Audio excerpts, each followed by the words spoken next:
Salam menjajwa, nah di Bapak Tuna Rasinina, semoga kita semua sehat, tidak kekurangan saat apapun, dan masih bisa bersyukur dalam keadaan apapun, amin.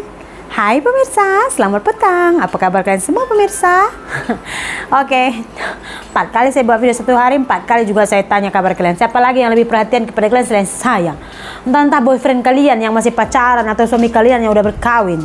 Adanya sebanyak saya dia tanya kabar kalian. Atau dia lupa pun kadang-kadang. Jangan risau, ada kekasih yang perhatian sama kalian. Ayolah kita bersih-bersih pemirsa. Ini berhubung karena Ramadan baru tidur, jadi saya nak kemas-kemaskan rumah sambil bercerita.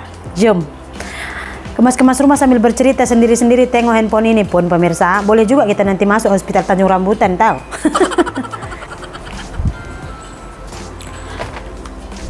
Kemas. Tahu kalian pemirsa, semalam malam pukul 7:30 kita keluar pergi restoran Cina, tapi kita makan bungkus lah.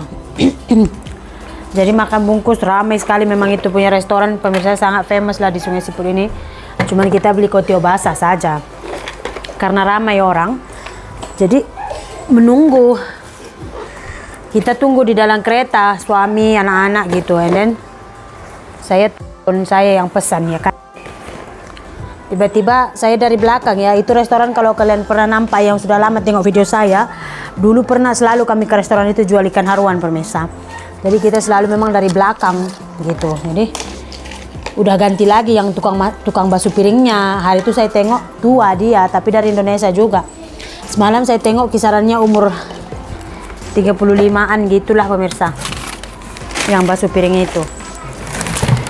Terus saya bilang, sudah lama kakak di sini. Hari itu kakak-kakak yang basuh piring juga dari Jawa. Saya bilang, oh dia udah pulang kak, udah pulang dia katanya. Oh kak, udah lama sini cuci piring. Saya bilang, katanya belum, baru 2 bulan. Saya bilang, oh jadi dia basuh piring. Restoran itu buka, dia start buka kalau saya tak silap pukul 4 sore pemirsa. Jadi saya bilang, oh malam kerja sini lah. Saya bilang iya. Kalau siang dia kerja di kedai makan juga, restoran. Itu buka katanya itu kedai, dia sediakan sarapan satu kedai juga ya, kedai di Sungai Siput juga, dari pukul 5 nanti sediakan sarapan sampai makan siang saja gitu. Dari pukul 2:30 atau 3 dia udah tutup. Nanti pukul 5 dia pergi lagi itu restoran orang Cina itu, dia basuh piring situ pemirsa. Dia basuh piring itu pun digaji per hari ya. Kadang dapatnya Rp45, kadang Rp50. Tapi piring mau basuh kayak ini macam pemirsa. Terus saya tanya dia udah berapa lama di Malaysia. Saya bilang, katanya pemirsa dia di Malaysia sudah 16 tahun pemirsa. Saya pikir dia umur 19 udah datang ke sini gitu. Dia udah 36 tahun. Umur 19 udah datang ke sini. Awal mula dia kerja kilang. Terus dia jumpa dengan laki-laki orang Indonesia. Laki-laki itu dia kerja ladang. Kalau macam ini kan kebun ya, sawit. Dia kerja macam siram terung, tanam terung, sayur gitu-gitu. Dia suami punya kerja pemirsa.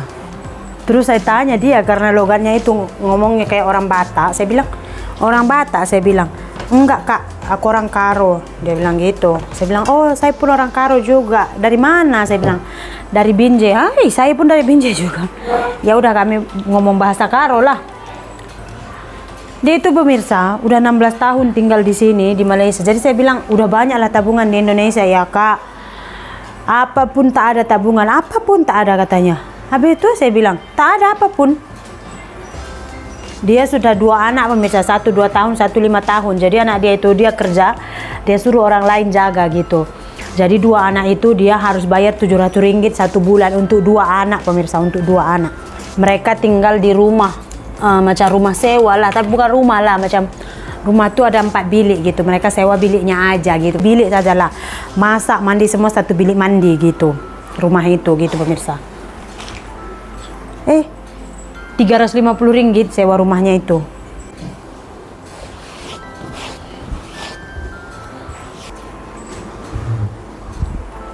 Pas tuh pemirsa saya tanya, dia sudah pernah pulang ke? Dia kata tak pernah pulang. Dulu 3 tahun dia kerja kilang, dia pulang pulang cuti gitu. Dia kerja kilangnya itu 5 tahun. Lepas 5 tahun kan kita tak boleh lagi perpanjang kontrak ya. 5 tahun ke 10 tahun saya tak pastilah. Dia masih pulang katanya. Udah gitu bila dia sudah jumpa dengan boyfriend dia ini, dia kawin di sini. Boleh kawin sini ya, kawin sementara katanya nikah. Sementara katanya kayak gitu. Tapi ada sijil kawinnya lah katanya. Saya tak tahu lah pemirsa. Jadi dia tak pulang-pulang. Tapi oke lah, untunglah sebab saya pun kerja, suami pun kerjakan oke sikit. Oke lah, saya pikir kayak gitulah pemirsa. Namanya kita sembang dengan orang, apalagi kalau orang tuh macam, kalian tahu tak satu yang selalu saya jumpa dengan orang-orang yang di perantauan ini kan. Bila dia tanya kita udah berapa lama tinggal di sini, dan kita bagi tahu, lepas itu dia lebih lama tinggal di sini kan. Apapun kita cakap, mereka tidak akan mau ikut gitu, karena mereka merasa mereka itu udah lebih lama tinggal di sini dan mereka itu lebih berpengalaman gitu. Makanya saya kadang-kadang untuk menasihati orang, apalagi yang lebih tua dari saya itu kan, tengok situasinya. Kalau dia bilang kalau macam ini macam mana, kalau dia minta pendapat saya bagi, tapi kalau tak, saya tak mau memang. Cuman pemirsa, itu macam perhitungan macam kurang bijak lah saya bilang. Iya kan? Untuk rumah Rp350, jaga anak Rp700, Rp1.050 dia kena standby setiap bulan. Tak boleh tak ada, itu mutlak kan, harus ada gitu. Kenapa saya bilang perhitungannya itu kurang bijak pemirsa? Karena katanya untung dia kerja di sini. Suaminya kerja kebun itu gajinya 1.500 satu bulan pemirsa gitu. Kalau mau ambil OT itu ya nanti mereka macam mana-mana sayur itu yang rosak ke apa, dia jualkan lah kayak gitu pemirsa. Untuk ambil duit-duit tambahan katanya kayak gitu. Resiko yang banyak adalah untungnya dia di sini tuh tidak ada. Kalau saya pikir lah, ini udah lepas cerita dari perempuan tadi. Ini kita bagi opini sendiri lah ya pemirsa. Bodoh kita lah ya. Berpikir secara bodoh lah, kita bilang ini bukan orang yang jenius sekali memikirkan sampai 50 tahun ke depan gitu ya. Kita pikirkan dalam jangka yang pendek saja gitu. Cobalah pikir, contoh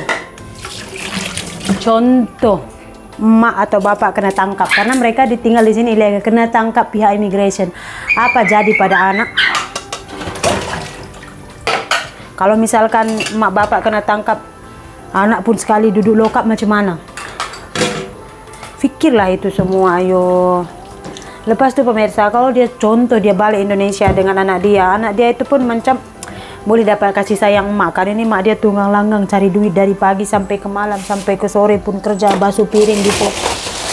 Udah gitu 700 dia mau bagi untuk jaga anak. Rp700 itu coba, Rp700 itu kalau dia tinggal di Indonesia sudah berapa itu? 2.500.000. Sewa rumah lagi 1 juta lebih, 3.500.000 kalau dia tinggal di Indonesia. Karena kalau dia tinggal di Indonesia, katanya suaminya itu sebenarnya ada yang punya kebun itu ada sediakan rumah kongsi. Tahu kalau rumah kongsi kan, satu rumah itu semua satu kali situ tidur gitu. Makanya rumah kongsi itu, sebab itu mereka sewa bilik, tak mau tinggal di situ gitu. Sebab tak ada privacy kan, semua tinggal satu kali di situ gitu. Kan udah boleh dia save tadi duit dia yang 3.500.000 itu kan. Kalau suaminya ajak kerja di sini gitu, 1.500 dalam 5 juta tuh boleh lah. Contoh 2 juta dia boleh kirim ke kampung pun cukup lah tuh. Adalah family kita suruh jaga. Kalau sekarang neneknya kah, makciknya suruh jaga anak kita, bagi 500.000 pun dia mau lah. Oke? Cuman itulah kadang-kadang saya banyak jumpa macam itu pemirsa di sini ya.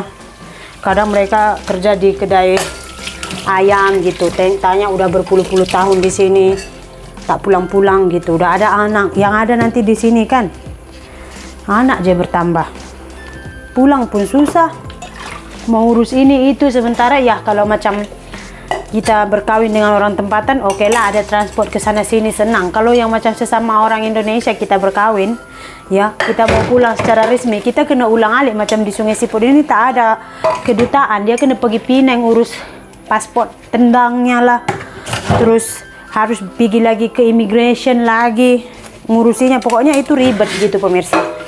Ya biasanya kalau kita kerja ilegal ini, bos kita itu nggak mau ambil pusing pasal kita, tahu tak? Makanya katanya untunglah aku pun kerja, jadi bolehlah. Nggak ada untungnya sih. Lebih untung kalau dia itu pulang dengan anak-anaknya, biar suaminya aja yang kerja di sini. Sebenarnya pemirsa, memang di Indonesia itu susah cari kerja, tapi ada. Cuman ya, mungkin ya kerjanya itu agak penat lah gitu, agak letih. Kerja di sana itu kebanyakan kalau macam kita ini yang pendidikannya biasa-biasa aja ya, memang kerjanya itu ya yang letih-letih lah gitu. Cuman ada, tapi kan kalau saya pribadi sih kalau udah kayak gini ceritanya, udah 16 tahun, kenapa belum pulang? Tunggulah mau buat rumah lagi, udah 16 tahun suami istri kerja di sini. Satu rantai kebun pun belum terbeli, itu 20 tahun pun duduk sini tak akan terbeli. Bukan saya ini macam apa kita bilang ya, macam menyepelekan orang ya, enggak. Karena 16 tahun itu bukan waktu yang singkat, tahu tak? TKI aja yang kerja kilang 3 tahun, 4 tahun mereka udah buat rumah gitu. Mereka udah buat rumah. Jadi kalau udah 16 tahun belum buat apa-apa itu nggak mungkin lah saya rasa, karena anak pun ada. Ya kan, lagi sewa rumah, biaya hidup lagi.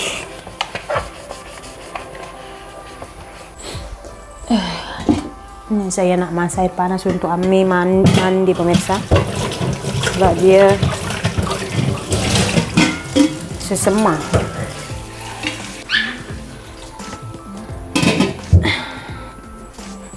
Nah, itulah dia cerita kita hari ini pemirsa. Terima kasih banyak sudah melihat video kami. Kita jumpa lagi dalam video pemirsa. Bye.